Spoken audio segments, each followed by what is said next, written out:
Welcome to Maddie's Monthly Foster Connection, a monthly webcast where we learn about topics of interest to those of us who are interested in starting and expanding foster programs. We'll be sharing the presentation and some of the excellent documents and templates from Michelle at the end of this presentation. Our guest today is Michelle Misra. Michelle began her journey with SICSA in 2011 as an adoption counselor and has worn many hats throughout her tenure. In April 2024, she stepped into the role of foster program manager, bringing with her a deep commitment to animal welfare and a passion for nurturing the next generation of caregivers. A longtime foster caregiver herself, Michelle has welcomed countless kittens into her homes over the years and a few dogs with behavior quirks. Her favorite foster animals are bottle babies and behavior dogs, finding immense reward in helping neonates thrive and watching behaviorally challenged dogs gain confidence and maturity, like her late heart dog. Outside of work, Michelle enjoys playing D&D, hiking with her dogs, and competing in dock diving with her senior pitty, Ellie. Welcome, Michelle. Hi guys, thanks for having me.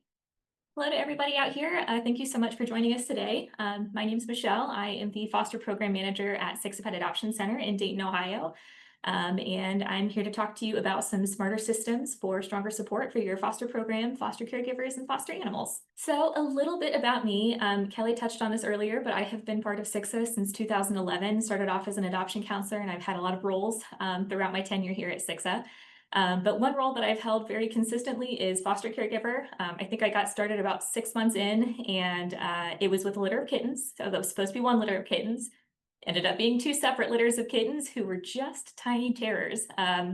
They really set the tone for what I would enjoy fostering later on, which is behavior cases and neonates, 2 very challenging cases, and they just enrich my life, and I think they're so much fun. So the picture over there, obviously older picture of me, it was back when I got started. That was an event that I got to participate in. But the rest of these guys, except for the white and tan pitty and the long-haired brindle dog in the bottom right-hand corner, are all foster animals that we've had. So we've had bottle baby kittens, bottle baby puppies, behavior adult cats, that little German Shepherd who is hiding behind my pitty Ellie, that is Wonder. He was a medical and behavioral challenge. We were his 4th foster home, had him for 6 months before we got him adopted, and he's just been such a sweet little joy. Hey, He's back Michelle. at 6 and oh, Michelle, yes. just a second. We've got a request to have you slow down just Oh a my little bit. gosh. It's Okay. like people That's are, that is feedback that I get quite often, so understandable. I will slow it down. yeah. But anyway, so with Wonder the German Shepherd, he is back at 6 and now. So if you guys know anybody who wants a little weirdo, you just let me know. I've got him for you. Alrighty, so a little bit about SICSA. SICSA is a nonprofit organization based in Dayton, Ohio. We were started in 1974 by a group of volunteers who wanted to see a change in the Miami Valley. So with that, they started SICSA. It was just a little organization that was in a firehouse that moved to a house, and now we're in the building that we're in currently. Our mission is the supporting the welfare and adoption of companion animals and nurturing loving lifelong relationships between animals and people. Annually, we typically adopt out over 2,000 dogs and cats, and half of those guys go through foster care. So the foster program plays a pretty big role in SICSA. Our clinic will spay and neuter over 4,600 animals annually. We have an incredible team of veterinarians who just really they snip so quickly and so well, like they could probably do surgery with a blindfold on and their one arm tied behind their back. And then we also have over 700 volunteers who are adults and kids who provide over 40,000 hours of service to SICSA, and that does include our foster caregivers as well. We have a bunch of other programs as well. I'm just going to give us a little shout out because I think we're doing really cool things. We have community veterinary clinics. So we will go to places that are veterinary deserts and we'll provide basic wellness care for people who have very little income. And these are low to no cost appointments for vaccines, wellness checks, microchips, all of that fun stuff. We've also got a Safe Pet program, which provides aid to people who are in need, either through domestic violence, fleeing, they're losing their home, they have to go to some sort of rehabilitative treatment. We'll take in their animals, get them into foster, and then reunite them after all is said and done and has calmed down. We have an 85% reunification rate, which is pretty amazing. So that is a program that is so important to us. And another really cool thing that we have is a dedicated behavior team for both dogs and cats, so that they have really made a huge impact on the length of stay that we have at SICSA, as well as the general welfare of the animals while they're with us. And the QR code actually that is a link to our website. So if you guys want to learn more about SICSA and all the cool things that we're doing, that would be the way to get there. Alrighty, so now we get into the meat of why we're here. So as Kelly mentioned, I came on in 2024, April 2024, and the foster program was staffed by one single person, and that was our foster coordinator. And so when my position came out, I wanted to make sure that I had a chance to sit down with her and really talk to her in depth about, you know, what were some of the pain points that she was feeling, how she thought that we could improve the program, and then also finding out if she would be willing to test some stuff out for us to see if we could improve. And if not, we can take stuff away. But fortunately, most of the improvements that we've made have stuck, and they are some of the ones that you see here. So we'll talk about the cat and dog manuals, our foster mentor positions, our self-paced onboarding, audit and re-engagement campaign, our neonatal nursery, and the automated reminders that we have for our foster caregivers. Alrighty, so when I first started as a foster caregiver, I did not have a manual. None of us did. It was, okay, here you go. Here's your animal. Have fun. We'll see you in a couple weeks for vaccines. So when I came on, I was really excited to see that we did have foster manuals, and we were able to provide a lot of information, but they were separate. So we had a cat manual and a dog manual, and that was kind of a lot to handle and take care of because the files were in one location, the PDFs were in another location, how we were supposed to edit them because they were on somebody's like private drive. So that was a whole mess. There was a lot of outdated material that we just couldn't use and we didn't want to use anymore. Most of it hadn't been reviewed by vet staff. It had been pulled from some veterinary websites, but it wasn't necessarily like approved for what we wanted our foster caregivers to follow.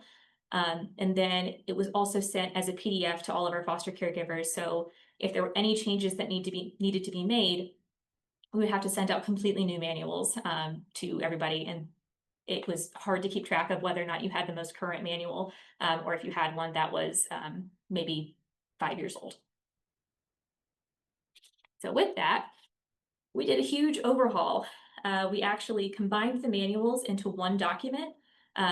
There are a lot of overlaps when it comes to some of the care for animals like neonates and behavior and general handling and everything. It's positive reinforcement that we want to encourage. The medical care is mostly the same. So it made sense for us to combine manuals. And then it also allowed us to kind of be like, hey guys, you like fostering little neonatal kittens. What if you took home a couple of neonatal puppies? They are basically the exact same. They just grow very big, a lot faster. So hopefully we can encourage some people to branch out and try different animals by combining those because the care is very, very similar to a lot of them. We also updated it with our current best practices. When I tell you that it was an overhaul, it was a complete overhaul. I read through both manuals, I pulled the information, and as it says over here, it was also proofed and approved by our Director of Veterinary and Animal Services, who is also a veterinarian herself. I was like, hey, you ready for some light reading before bed?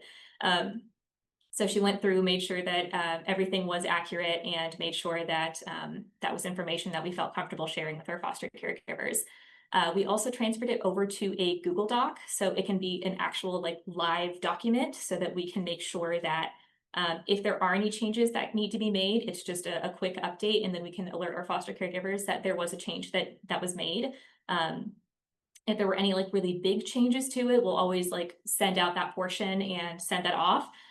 But so far it's just been like minor changes to this, that, and the other thing. We just let them know a change was made, and then that's that. It has been a huge time saver. In the bottom right-hand corner there, you will see a little foster kitten pirate. She is very cute. I wanted to include some fosters that have come through SICSA. So this is Pirate. I love her. She dressed up as a dragon because she's very fierce. So this is the front page of it. Very simple, very easy. Again, it's not specific to cat or dog. It is just both, and that has generally made things a lot easier. Forgive me, I do not remember this little kitten's name, but he was so cute, and I had to include him. He did go to foster though.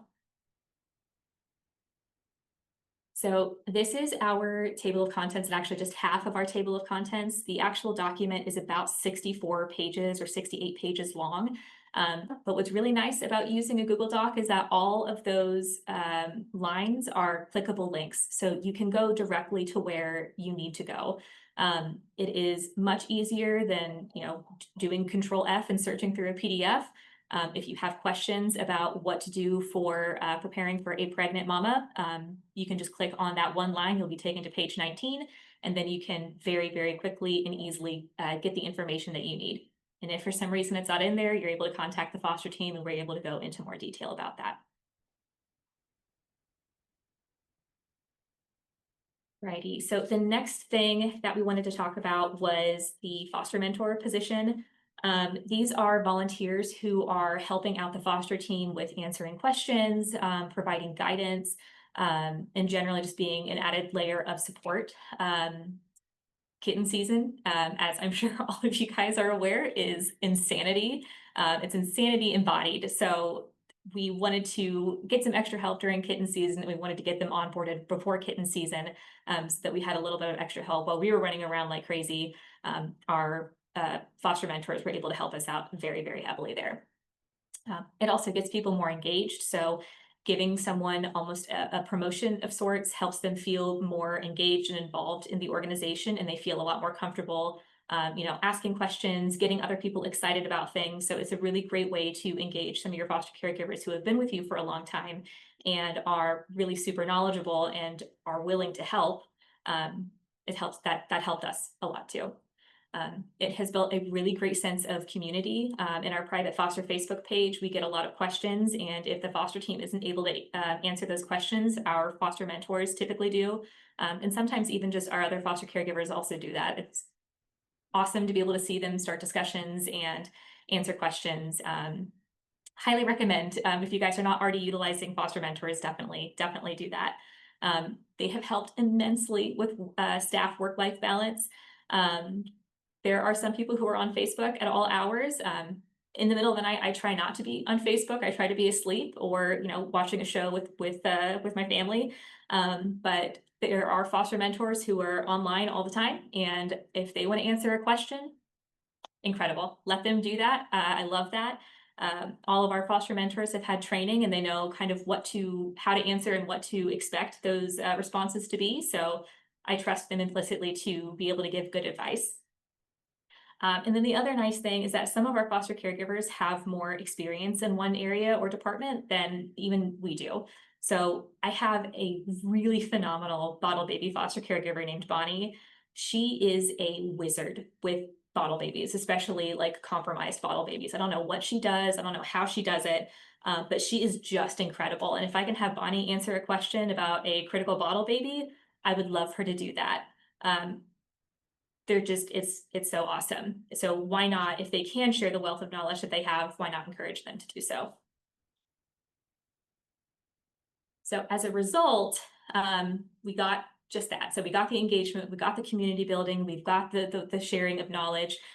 This little guy over here is Stuart Little. He came in pretty rough condition.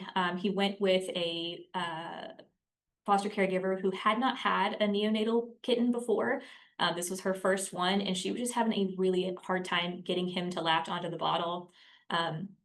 She came in to be taught how to tube feed him, but she was still just having issues. So she reached out to our community on Facebook, and Bonnie, one of our mentors, was the first one to answer. We also had a couple of other really amazing bottle feeders answer her and help her provide a little bit of extra, like a few more techniques, and also just like a lot of encouragement to be like, hey, it's hard, it sucks sometimes, but you've got this, you can do it, I believe in you, you can do it. So these are just 3 comments. There were at least 26 comments on this post for people being encouraging and giving her advice on what to do and how to help Mr. Stewart. Another really great example is a little scared cat we had named Dumplin. He went home with somebody who, you know, was ready to give him a nice soft place to land. He was having a really hard time at SICSA. He was super fearful. And for the first week that she had him, he was just hiding. And she was like, I don't know what I'm doing wrong, guys. Can you help me? And she had a ton of people who were like, hey, you should try this, or hey, give him a little bit more time, or hey, have you tried speaking in a soft voice or playing soft music? She got a lot of really amazing advice, and then actually posted a couple of weeks later of Dumplin just sitting on her chest while she was watching TV. She was just petting him. Then her husband took a picture and sent it over, and it was just the sweetest, most heartwarming thing to see. So as I said before, if you're not already utilizing them, please get some foster mentors on your side. We have foster mentors for our behavior dogs, behavior cats, medical dogs, medical cats, 2 foster mentors for neonates, and then also some to help with general training. So we have a couple of dog trainers who foster for us, and they have offered to provide general obedience advice should it be needed. The next thing that we're going to talk about is our onboarding and self-paced onboarding. This is really the big part of why we're here. So as I mentioned, when I first came on, there was not really an onboarding process. I was given some kittens and told to have fun. When I came on as foster program manager, there was a very piecemeal onboarding system and training system. You would get an email after you filled out a questionnaire that had the dog or cat manual, and then a link to I think 15 different trainings, but there was no actual consistency there. So they were not asked to complete any of those trainings. It was just kind of like, hey, it's there if you need it. If not, then that's fine. All of that stuff was essentially optional, and it did not provide us with a lot of comfort knowing that we could very quickly and easily send somebody out and that person would know exactly what to do with their foster animal. And it also kind of made people sign up and disappear. So we were doing all of this work, and we were entering in all of this information about people, and then they just never would foster for us ever again, or, you know, they would take one animal and then disappear forever. So we just wanted to make sure that we could find a way to show people who they needed to contact, what's considered an emergency, and how do they find animals who need to be fostered. So that is why we did our big overhaul. So I will preface this with saying I have no coding experience. I have, I think maybe the only thing I've ever done was I made music play on my MySpace profile back in the day, but that was it. I love learning about new technology and figuring out how I can get that to work with us. But other than the regular shelter management software that we use, which was Shelter Love, I didn't really have any experience building off of that. So when I came into this position, I was talking with my supervisor, and she was like, hey, what if we tried to do a new onboarding system? There's not really one in place. Let's just do a whole overhaul of it, and let's change that. And I said, okay. And then I grinned at her, and I was like, so what would you say about maybe it being automated and kind of like a set your own pace kind of thing? And she asked, do you know how to do that? And I said, no. And so what I ended up doing was spending a lot of long evenings with ChatGPT to figure out how I was going to be able to do that, and then how to get that to work for me for as little money as possible. So what we ended up doing was utilizing ChatGPT, utilizing Shelter Love, and then also using Google Suite. So we are not paying for the actual business system that they have. It's still the free version, but we have access to their app script, which is where we put the code. We have access to Google Forms, Google Docs, and Google Sheets, which is where all of our onboarding stuff takes place. So it's within those 4 things that we use that all of this stuff is able to be done. The only cost to SICSA was some staff time, not any technology money. So this is something that a complete noob can do. And that is exactly what I was a complete newbie for all of this stuff. So it is possible to use this and be able to do something similar for you. The next slide is going to start in with our application through final email. So just as a heads up, it is going to move very quickly. This is obviously not the amount of time that it actually takes. But here we go. So the first step is going to be a foster caregiver filling out the foster questionnaire on our Shelter Love site. We will then accept the foster questionnaire and add them to a separate spreadsheet that is through Google Docs, through Google Sheets, excuse me. So I'll let it get through there so you guys can have an actual idea of what I'm talking about here. Okay, so this is where we enter the information. We enter the email address, phone number, and the application date, and then we hit submit. And this is basically where our hands are taken off of the process. So once that person has been added into our progress tracker and into our applicants, we can see everything that they have completed. So as soon as they complete our orientation and onboarding, our 2 trainings, which we have outlined in the email from Shelter Love to the applicant, fill all of this stuff out. We don't do anything else. So again, this is a way for us to kind of capture what the programmatic and animal preferences are. It used to all be in our foster questionnaire, and that questionnaire took probably like 5 to 10 minutes to complete. So we ended up scrapping all of that. We changed it so that we just got the contact information and learned just who they have in their home, both animal and human, to kind of lighten that load and get people more excited and interested. And then this is where we really did a bulk of the, is this the program that you're interested in? This is what we would need. So all of that was done by using Google Forms. And then we recorded our orientation video and uploaded it to YouTube. And that was then able to be linked in our form here. So we did that with our orientation and onboarding, with a general handling form and the introductions to other animals, to kids, and to strangers and the home. So we wanted to make sure that everybody had the exact same base level of knowledge and understanding and expectation. And that is what we have been able to accomplish here. So once all of this stuff is done, we are then sent responses and to like what they're interested in, what programs they want to do, what animals they want to do it with, how old of the animals they want to do it with. And then we can add that to their Shelter Love profile, and we can add in a bunch of attributes that will help us then use Foster Finder to find exactly who we're looking for if we get a request in for 3 neonatal kittens who have medical issues. Once that has been added to the profile and all of their onboarding has been completed, they are then sent another email, which will actually, you can see a little bit of the back end here. It is very overwhelming to look at, but trust me, like it's fine. It's fine. It's very easy to do. So the foster caregiver is then sent a welcome email that invites them to see our foster manual and then also join our private foster Facebook page. So they'll answer the questions, they will be added in, and then that people are able to very quickly and easily get started and know what to do when they're first getting started. Generally, we will bug people for about 2 months. So they have 2 months to complete all of their onboarding. And then after that 2 months is up, we stop contacting them. They are welcome to continue on with the onboarding afterward, but if not, that they stop getting notifications from us and they're allowed to live their lives. So I know that the onboarding process looks like it takes a lot of time. It actually only takes about 45 minutes because I did time myself when I was completing it.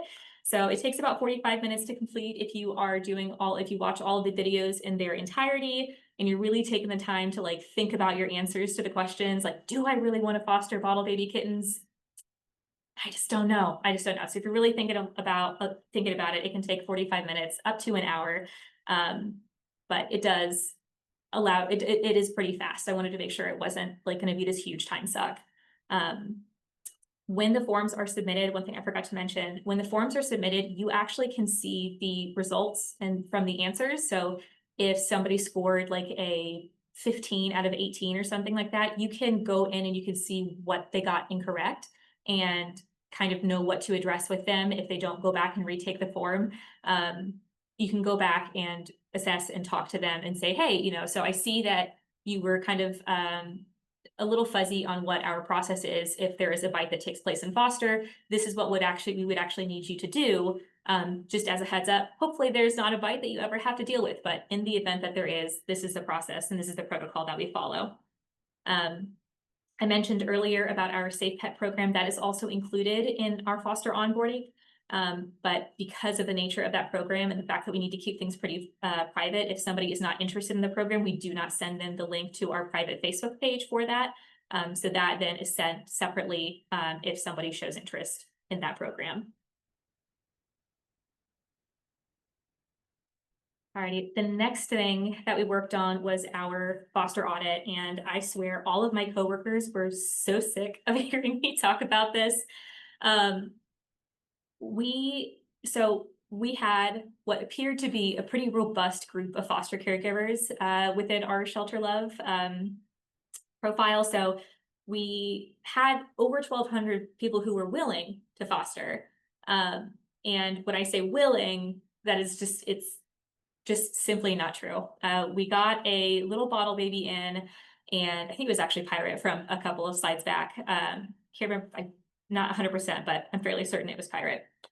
But I tried for hours and hours and hours to call people who said that they would be willing to foster bottle babies, and not a single person was willing to foster Pirate. I think I called about 40 people before I gave up, and I was like, okay, fine, it's time to go home. Let me call my boyfriend and say that we're going to get a little bit of a visitor for the night. And then she will go back to work with me the next day, and I will continue to try to find somebody for her. So with that experience and with that frustration, you know, trying to use Foster Finder and Shelter Love, which is a really, really cool tool to be able to use, it just wasn't usable. It was very, very, very frustrating. Across all of our 1,200 foster caregivers, there was no consistent training. Some of these people have not even interacted with us in the last 5 to 10 years. So their programmatic and animal preferences may have changed. They could have adopted an animal. They could have lost an animal during that time. But we just had no way of knowing what was going on with them. There were definitely a lot of outdated participation waivers on file, which kind of put us in a little bit of, that gave us a little bit of extra risk there. So we knew that something needed to change. We knew it was going to be a beast of a project, but it was very, very, very well worth it, in my opinion. So we got started on our audit, and there are, I sent over quite a few things with our scripts and what we did in our instructions. So definitely, if you have not thought about giving your foster pool an audit, please do. It'll be so much more helpful. So as you can see, when we completed our audit, all was said and done, we went down from 1,200 willing caregivers to 147 actually willing caregivers, which gave us a much better understanding of why we were having a hard time placing as many animals as we wanted to place, because we didn't have 1,200 people available to us. We had 147 people available to us. So we ended up finding that was at the end of Q2 of this year, animals had been placed in 125 out of the 207 homes that were at that point active, which was about 60% of them versus the 11% that we were able to place beforehand. So huge jump in who we actually have and our actual engagement for our foster homes. That was so reassuring to see, and that was so nice to see, because we knew that we had people there, but we didn't have that many people there. So it was nice to be able to provide the numbers and be like, this is why. So what also ended up happening is that Foster Finder became usable again.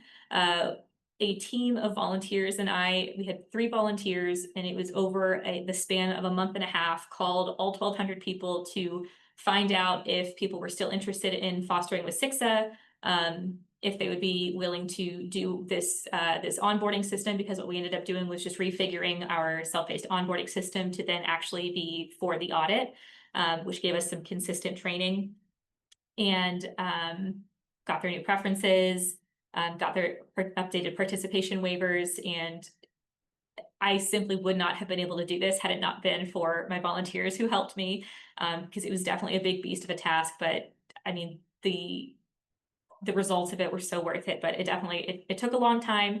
But again, we used all that coding, we used ChatGPT, and we were able to get all of this stuff done, and it has been so nice. We've also seen a growth of growth of engagement of about 7.75% year over year. So 2024 versus 2025, Q1 and Q2. So that has been so nice to see. They've got people excited about fostering for us again. And some people who hadn't fostered for us in a few years actually came back excited and reinvigorated. And a few of those people have foster animals right now. And with our Safe Pets addendum, if they indicated that they were interested in our Safe Pets program, we were able to go ahead and have them sign an extra waiver. Again, because of the nature of the program, things seem to be kept confidential. Things are a little bit more strict over there. So we were able to go ahead and get people to sign that addendum. So it was already on file and it was available for us to reference back if we needed it. So I mentioned a bit about shelter love with the audit and with all of the attributes. So here are some of the attributes that we were able to kind of utilize here. So we're now able to do some focused searches in Foster Finder, and allowed us to expand out those parameters if who we're looking for isn't exactly available. So this is one of our foster caregivers. This is who she is comfortable fostering. So she is one of our dog caregivers. She's interested in doing Safe Pets. These are her size preferences. So if we're looking for somebody who is available for a dog who fits these parameters, this person would pop up very quickly and easily, and we'd be able to very quickly place that animal. Now, if I'm looking for a behavior foster for advanced behavior needs for a dog who can't be around other animals, that pool obviously gets a little bit lower, but it lets us know a good starting place of where we can look. And then, as I said before, we can expand out that search to see who's actually available for us. The next thing we're going to talk about is our neonatal nursery. Why?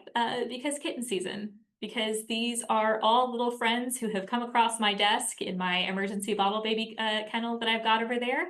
I've actually got 3 in there right now. They just showed up today and they were like, hey guys, I know that you're about to do a presentation, but we want to be fed.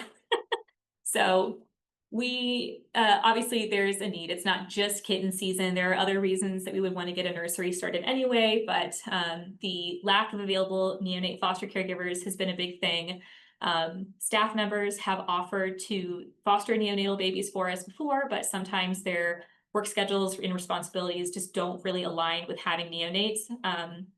So if they work in our vet clinic, we have high volume spay neuter going through there. We have wellness going through there, sick animals, healthy animals going through there. So it's not exactly the most ideal spot for an immunocompromised baby to be. Same thing with our kennel staff. So they're going to be back there working with animals all day. It's not necessarily super safe for a bottle baby to be kept back in our food room or our food prep room. And then also with our adoption counselors, they are incredible. However, again, they're interacting with a bunch of animals, and the public space up there is not exactly the ideal place for a neonate to be kept. And we also wanted to provide more opportunities to train people to take on some bottle baby stuff. It can be very daunting the first time you take home a bottle baby, because you have surely watched a bunch of videos online, you've talked to the foster team, but it's different when you are doing it yourself alone at 1 a.m, because that's when the baby needs to be fed. So it can be a little bit intimidating to do all of that. So we thought, hey, I mean, why not, if we have a nursery at the building, why not invite some people out to learn about how to bottle feed and learn about some of the different things that you have to do. So while we have not fully had a chance to get this all the way up and running, we're trying to work out some of the I guess, policies and procedures to make sure that people don't feel like we're taking advantage of them, because the last thing I want to do is make people volunteer for the work that they do. That is a non-starter for me. So we're trying to get some stuff up and running. But again, this is what we were hoping to accomplish. So increased training opportunities, and increased foster capacity for neonates, and then obviously more swaddled snuggles, because they're just the cutest. They're the cutest things ever. So the picture is our bare bones nursery right now. So we have a couple of bins that we're using as incubators. These were actually made and donated by one of our incredible foster caregivers. We have our sanitizing station over to the left. So we have our bottle sanitizer, then we have a bottle warmer, we have bedding, we have towels. And there will be more documents that are provided to you guys as well, with our feeding charts and tracking charts, instructions for the volunteers on what to do. So it's essentially providing almost like a daycare service while someone is at work. So while they are working up front or while they're working in the clinic or in the kennels, we have somebody taking care of their foster kitten or of their foster puppy so that they can do what they need to do. They can also help in the way that they want to help. And we can make sure that everybody is staying safe and being fed and having people who have a watchful eye keeping a look at them. What is not pictured is directly to the left of that desk is my desk. So I'm able to keep an eye on what's going on to make sure that if the volunteers are having any struggles or if the new foster caregivers are having any struggles, that I'm right there to provide advice, assistance, and direction should it be needed.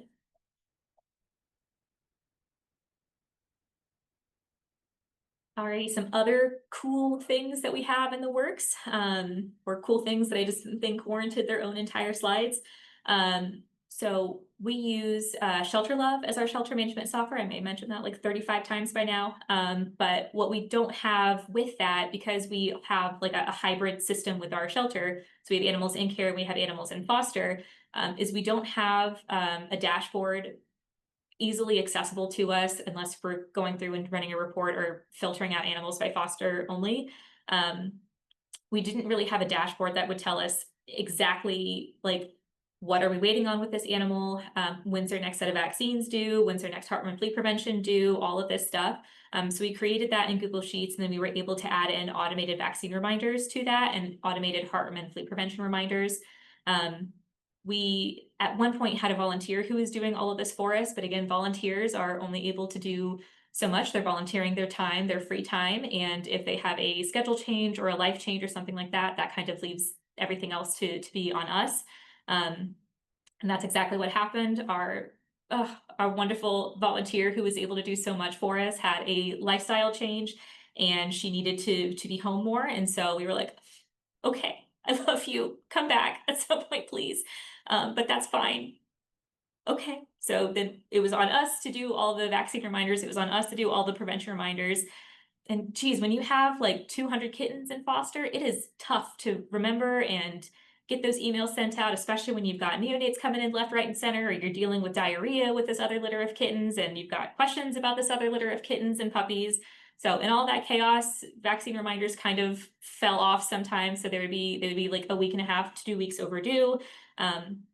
And by working again with ChatGPT and the Google Sheets and App Script program, we are able to then get emails sent directly to our foster caregivers the week before vaccines and heartworm and flea prevention are due. And then the day of, another email is sent saying, hey, just so you know, as of today, this vaccine is going to be overdue, or as of today, this flea prevention is going to be overdue tomorrow. So we just want to make sure that you are aware. Come schedule with us so we can get that taken care of and we can get everybody set and ready to come back into the building as soon as they possibly can. And then the other thing that we are currently working on is a specialized onboarding for field trip foster caregivers. What we're trying to do is get our dogs out in public a lot more often and a lot more frequently than we're able to right now.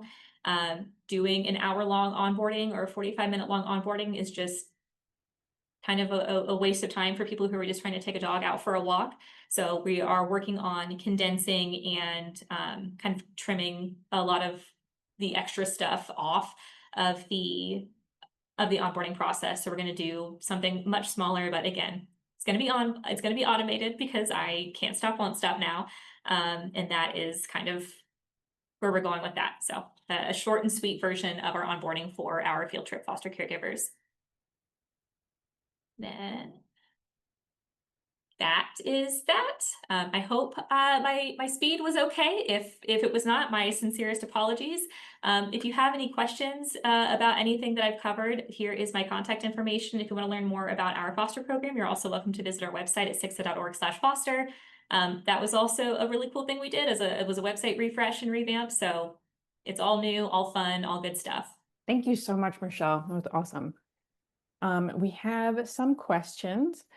Kendra had 2 questions. We'll start with the first. But if anybody, so she says I'm 2 areas that she welcomes responses from all. So we'll ask Michelle, and if anybody has input, please put it in the chat. We'd love to learn more. she is interested in learning in marketing and promotion techniques to garner more foster interest. So I guess the question would be, what ways are working for you?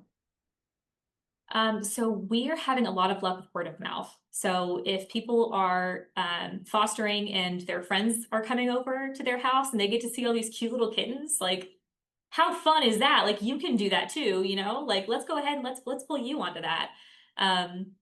We are also doing social media highlights, a lot of social media highlights on our foster animals, and then we're also having our adoption specialists, volunteers. We're also having just a lot of people talk about fostering as well.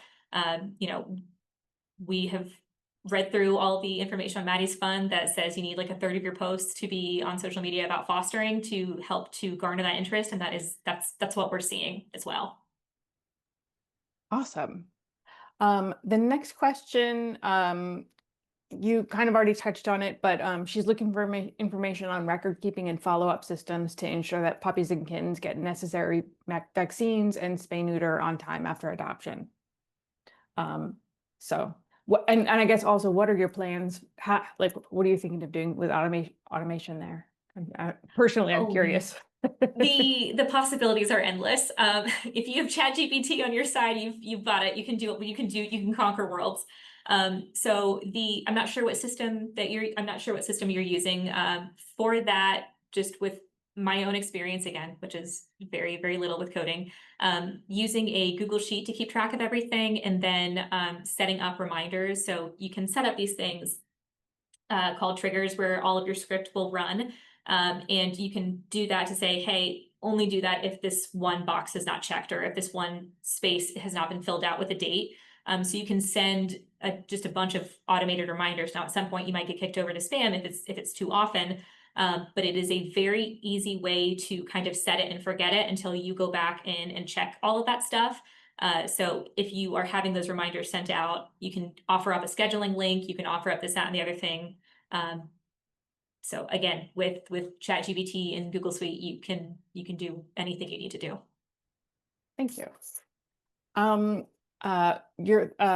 We have shared the manual in the chat, but Pam was asking, do you allow us to copy and modify to their org? Oh yeah, for sure. I mean, this information, like nothing that we have in here is in our foster manual is groundbreaking information. This is all information that I've done research online and pulled, or that our veterinarian has confirmed is good. So any information in there, please, like, feel free. We pulled Maddie's resources in there. We've pulled other organizations' resources in there. Definitely sharing is caring with this kind of thing. Thank you. What type of foster programs do you have? I believe you said safety net, and Nancy Kate was asking if you had hospice as well. So we have a bunch of different options. So we have our regular kitten and puppy fostering. We have our flourish fostering, which is our behavior animals. We have care companions, which is our animals who need medical care. We have our field trip fostering, and then we've also got our safe pets fostering. For hospice cases, if it ends up being like a hospice adoption, what we can do is we can basically set something up, like have like a waiver or something signed to say, hey, here you go, like this animal is yours, this is the care that we can cover for you. But an actual like hospice fostering situation that's not a specific program, we just really try to pull on heartstrings and say, hey, look at this sad old dog, isn't it cute? We love him. You love him too. Can you take him home? So we can hopefully get them into permanent placements. If it's not a foster who ends up adopting, it can be an adopter who just has continued support from SICSA. Awesome. Nancy Kate is wondering if you could share your policies on pet food and supplies like puppy pads and things, and if you have a program budget for those items. Gotcha. So we do have a program budget. We are very, very, very lucky to get a ton of donations, especially for puppy pads. If someone even mentions they're thinking about needing puppy pads, I'm going to send them out with 500 because they're stacking up and I want them out of our supply room. So they're going to get as many puppy pads as they need. So we have our own room to house all of our foster supplies with some backstock kept in another area. We have foster caregivers sign out that stuff. So if they're taking a 5-pound bag of food, or if they're taking like 20 cans of kitten food or something like that, we'll ask them to sign that out so we know who is using those supplies and who's taking those supplies. I think we've had like one instance of somebody kind of abusing the system there, because a lot of it is built on trust. We've had like one single person take more than they needed, and we were just able to talk to them and say, hey, just so you are aware, like, we do have to share this. We have a very small budget. If you could please just make sure that we're not taking all the supplies, that would be awesome. Like, you have 2 foster kittens. You do not need 45 cans of food to keep them happy for 3 days. Like, let's just be realistic. But what we do purchase with our actual budget is any specialty items. We purchase cat food and kitten food, dog food and puppy food through our Hills shelter profile. So we have a really awesome deal with them. And then formula if we really, really, truly need it. But generally, we are in a position where we are fortunate enough to be able to put it out to our following on social media and our volunteers and the people who we are fortunate who love us to help us with supplies, and we can generally get supplies in that way too. Tara just had a clarification. Is your neonate nursery just for staff, or do you offer it to fosters? So to start, it's just going to be for staff, but for volunteers and other foster caregivers, I think it would have a really, really great use as well. Again, it just opens up that capacity for care. We're just starting off small just with staff members because that's what we have the manpower for right now. But it could definitely, well, manpower and space for right now. But it could definitely be something that you can take and you can run with, and you can really, really do something awesome with it. Absolutely. Understanding that anytime you bring a neonatal or a kitten to the shelter, they are exposed to germs. Janet says most of our fosters are seniors. How do we get fosters for our larger dogs, as we rescue many pit bulls and large breed dogs? Isn't that just the classic question? I have found that a lot of times with our big babies, you are really just having to call people and call people and call people. Getting them started on like a medium-sized dog might be a little bit easier.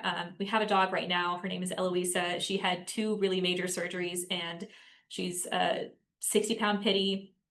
I could not get anybody to take this dog, and I do not understand why. She is perfect. She is just amazing. She is so sweet. She will just stay in bed until noon. Like, I don't understand why people aren't taking her.